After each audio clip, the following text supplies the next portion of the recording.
potentially an easier rotation to get into this phase 1 circle. But I do want to quickly point out the fact that this is the last game of the day, Alex. These teams, these players, they've played 5 games. Well, okay, they've played 3 to 4 games. But also, it's been a long day. That's going to get to them mentally. Has that affected their concentration going into this last game? Listen, Imperium, if it's affecting us casting the length of today, then I'm sure it's going to have a profound impact on the players, especially the players that started in the first game and are now here in the last. When you look at Fnatic, though, almost like dark horses rising up the ranks. Obviously, the name, we know them, they're going to be well known, etc. But in terms of their placement, they started off quite quiet, and the next thing we knew, they win Miramar, we look at the standings, and they're third. Exactly. And they still have one more game to overtake one of the top 2 teams. Of course, I don't think it's not statistically going to be for now ETG Brawlers because they're so far ahead in the overall standings. But with only 6 more points, they will potentially overtake Trust the Process and get into second place. Speaking of points, Team IND, currently 19th, and obviously renowned as one of the most famous teams in India, been here from the start, one of the OGs. To see them quite quiet here today, especially as we said, last game, they're in 19th, they're not in that 16th safety net before going into tomorrow. Could you imagine when the crowd is here not being able to represent Team IND because they were fan favorites last time in spring? Exactly. They got to the preliminary finals. Yes, unfortunately, at the time, they couldn't make it to the live event in Berlin, but they did their nation proud. They represented them so strongly in the spring split, and they would have been proud of that. But this is new time, new chances, new opportunities. As we see Blind, they are rotating up and a little bit closer into the center of the circle. Yeah, so what we saw last time as well on Vikendi, when we had this similar circle, it was up towards port, and it slowly came south towards the coal mine. So even though Nepali, Honi, or teams also like Blind, who are very north towards port, it still might get quite awkward for them if the zone does mimic exactly what we saw from the first Vikendi game. So look at this. We see the map on your side and then the picture on the left, of course. But look at these teams. Look at how they're rotating. Salty Squad going in the road across the west side of the circle. You have Reckoning just above them around Dobro Mestro. You talked about what teams would land in Dobro Mestro. Reckoning headed in that direction. Seoul are heading also close here, as are Mayhem. We could see some Mayhem early on in this game with these rotations. Like moths to a flame, it feels like all these teams just instantly started rotating at the exact same time. Maybe they're all looted up and ready for some action.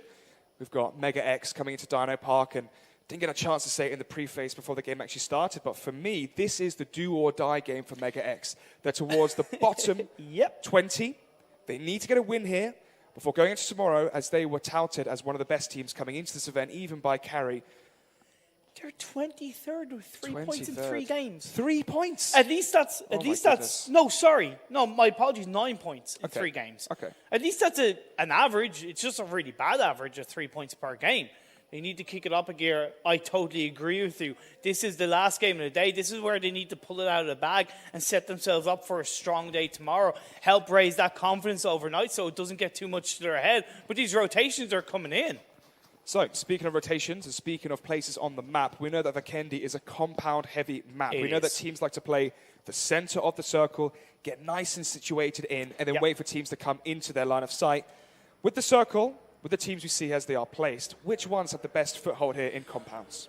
It's tough to say right now because so many are closer towards the center, but definitely Blind, Nepali, Honi, and then Salty Squad, who have made their way up from just under Dobro Meso to get well into the center circle. Those are the 3 teams that I'm definitely very favorable of right now, as we do see Blind, they're holding on to that compound.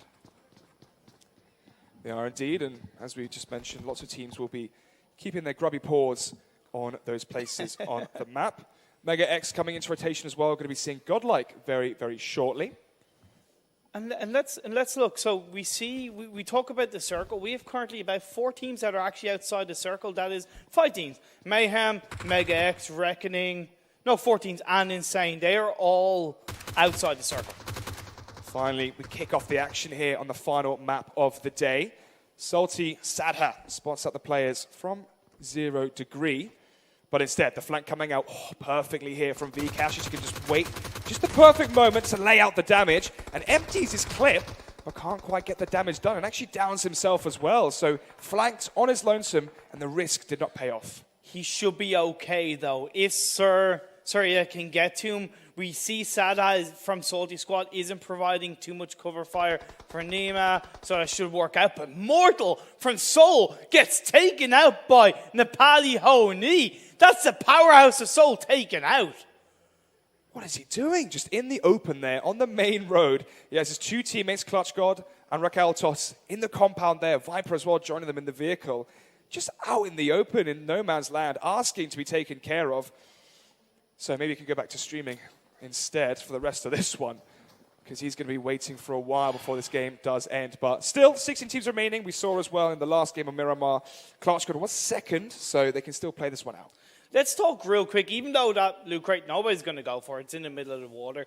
Let's talk about when a player does go out early on for his team, especially a player like Mortal that is the crutch of this team, the life, the soul, the heart of this team. It's so important that even if you go out early, you're there to be that level of motivation, to be that extra pair of eyes to help your team out. So it's going to be very important that Mortal still plays a strong part in Seoul getting a good performance.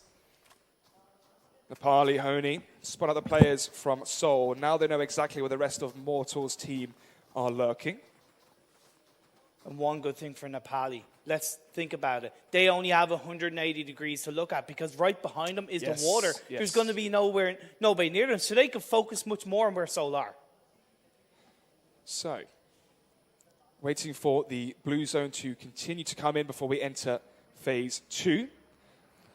And obviously that's going to make a major impact, especially if it goes towards the Cosmodrome as well. That's going to cause so many rotations from these teams to get out of their compounds and come into open terrain.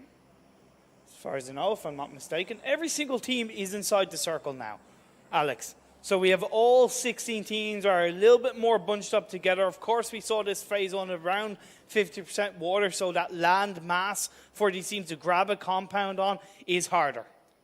Airdrop has just landed on the steps of Blind, Reckoning Esports, Fnatic, even Nepali Honi as well. They might try to get aggressive for it. The last airdrop had the AWM, but in the water, so quite a difficult situation to swim out to sea and expose yourself in case there was players on the rocks around you. Obviously, we don't know the loot currently that's in that second airdrop, but if it is illustrious, then fair play to whoever gets it, because it's going to have a big impact. It's worth it, because there's bound to be at least a level 3 helmet and a level 3 vest that's going to be straight out. What could be a key item for any of these loot cases is the Yeti suit, which is that full white suit that will give you protection in the open. And essentially, it's a camouflage for Vikendi map. So if that is in one of these crates and it's captured by one of these teams, that can be a key part of them getting a good result. Yeah, so all the teams in the center, apart from Mayhem, although now they are going to have to come more central as the circle has shifted. This time, though, unlike the last, it's gone north, still favoring these teams towards port. Definitely. So as you pointed out correctly, Mayhem, it's another AWM that is inside that loot crate. Will it be picked up by any of these teams? Of course, time will tell. It's Fnatic. They make the push. They make the realization that they have to get just a little bit closer into the circle, but they're heading right into the path of Blind. They are indeed. All 4 players clustered up here from Fnatic. As it's Blind with the compound advantage, we know how prevalent that is here on this map. Unaware, though, whether or not Psycho and Co have worked out exactly if Fnatic are there, although the Molotov from Evo may signify that they have spotted players. But yeah, Fnatic going to get quite tentative there, not going to apply the pressure just yet. They're going to wait it out. Maybe Ronak could go for a flank towards the rear or the side, but it seems that they may play the passive play. To be honest, it actually looked like Fnatic don't know what to do in this situation. I hate to say it, and I don't want to be too kind of critical, but they seem to be hanging around as if discussing what they need to do or what they want to do. This has to be because every second counts in these moments. Yes, it's still early game, but you got to make a decision as quickly as possible on where you want to go, the position you want to take in these games. So Fnatic looking a little bit decisive so far in this game, indecisive. INS being spotted out by Rip Official, Naruto to be precise. But again, no teams wanting to take that risk. We're Nearly 50 minutes into this one in phase 2, 16 teams alive. Only 2 players have gone down, one of them being Mortal as well. But I'm going to sound like a broken record here about the slow pace here on LAN as these players just waiting patiently to try and secure those placement points. Yes, the food is in the oven. The chicken is in the oven. It's cooking up, Domino's getting on the nice way. and cooked. Of course, you got to make sure it's well cooked on the inside, that it's up to the right temperature before you take it out, before you eat it, and before you grab it in the palm of your hands as one of these teams, any of these teams, are looking to take it. So you used to make pizza, right? You said you were very good. Yes. Can you give me just a one-liner of advice about what I should do the next time I place my frozen pizza in the oven? Don't get frozen pizza. Okay, well, on a map like Vikendi, that might be quite awkward. A little tip is always make sure it's the right way up. First of all. Okay, I was expecting more from a pizza And connoisseur. don't take the plastic out. Make sure to take the plastic wrapping off the pizza. But Let me anyway. I was expecting some extreme knowledge from you, but instead you've let me down. Hey, can't reveal it all too quickly. Alex, if any of you want any top pizza tips, feel free to let me know. But anyway, let's get back into this game. See teams trying to fight their way through. Phase 2 is closing in, Alex. We will get closer to how Phase 3 will shift for these teams. I think we're going to be seeing more of the same, though. Just players waiting for the next circle, patiently to see which of these teams is going to be favoured with the luck of the draw of the third phase. But it's probably going to be here in about, 10, 15 seconds, if that. So we'll be seeing shortly where the remaining portion of this game does conclude, as the zone is just reaching the precipice now of the circle. And what is interesting, look at that around Cosmodrome and even kind of to the east side of Coal Mine. None of these teams up. It still shifts up. We've got about 40% water still inside the circle. Goodness. What's really important for these teams, though, is that when we get the next phase, phase 4, that has to go out of the water. So elaborate on that. That basically means that landmass is going to cut off, which means that the teams like INS and Nepali Honi, they kind of will want to look to shift a little bit more down south.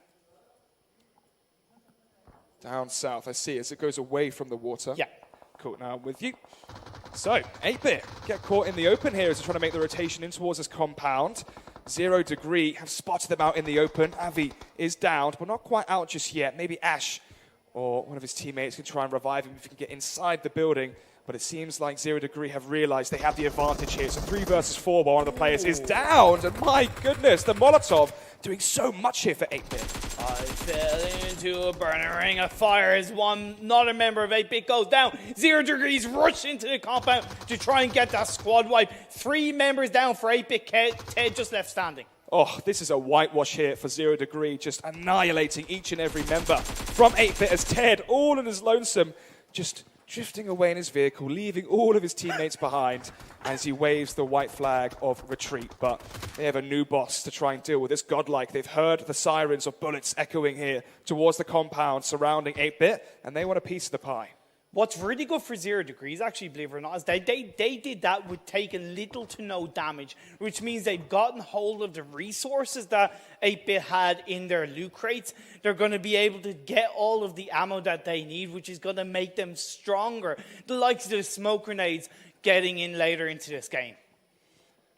So, another drop, another crate here, the third one, but this one not quite as impactful. What is impactful, though, is 0 Degree, Blazy, and his M4 with another kill in his favor.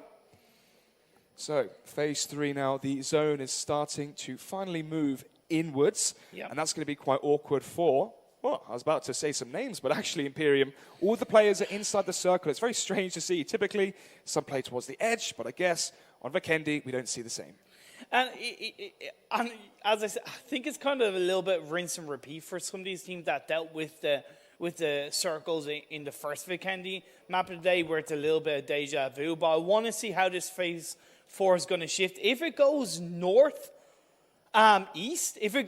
easterly, where we have no teams around on the edge of Cosmodrome and that bridge area outside Coal Mine, that's going to make for some real quick rotations. But Mayhem connecting on to IND. Ooh, Daljitski going down. Nice gun here as well, AWM for Nepali Honi to make use of, but still, 16 teams here, nearly 20 minutes into this final game of the day. And you can see what it means to them here as We're still waiting for some action to come around. We've had a little bit. So I'll take what I can. Rip Official as well, doing some damage with the G360. Tell you what, after this game, they're going to be halfway through the play-ins. They're going to go into tomorrow with only 4 games. Yes. For each team to make their mark to qualify for the final stages of the South Asia PMCO.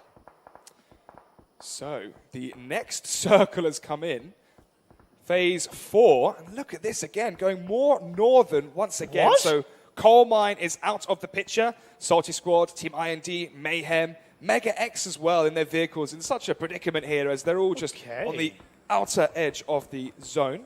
Or the circle, excuse me. But this is, again, so good for teams such as the Parley Honey. We see the same from Insane, Soul, etc. They're the ones who are really favored here. I don't want to sound too confused, but I could have sworn that the water is meant to be excluded from the circle on phase 4. But however this game is going, how it's going, that's definitely a little bit confused me. But these teams will have to rotate up northwards towards the circle, reckoning, going closer to the Nepali. All these teams just going to